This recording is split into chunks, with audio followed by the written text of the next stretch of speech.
I'm writing a novel and I'm at the 5th version of the manuscript, and even that is not final. This is my confession on how I ended up in this mess. If you look up on how to start writing a novel, the first advice you'll get is have an outline. So that's what I did. I wrote a bullet points list of how the story starts, how the middle goes, and how it ends. That was about 2000 words. Then, using the outline, I started fleshing out the whole novel.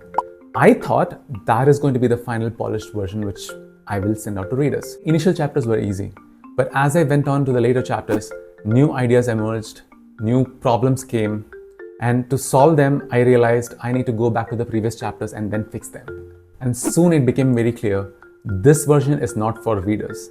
This version was for me, to identify what story I'm actually telling. I had already written about 60,000 words, and I think 10 more chapters were remaining. But since I realized this is not going to be the final version, I dropped that immediately and went back to outlining. That was a mistake. I shouldn't have done that. Anyway, now that I had figured out how the story goes, I started outlining again, second time.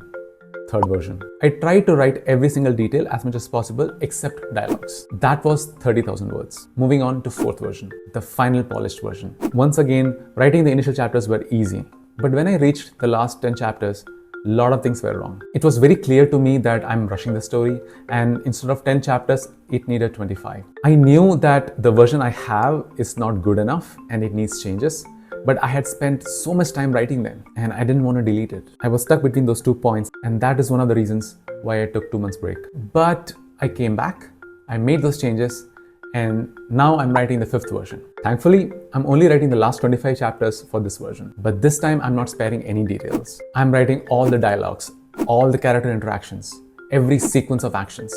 Everything is laid out. That's why it is taking so much time. After I'm done with that, I'll be writing the 6th version, which is where I'll do the final polish. There will be some minor revisions, but mostly it'll be final. So the question is, do you need to write 6 versions of your novel? I don't think so. I think I made some newbie mistakes. But hey, that's life. You live and you learn.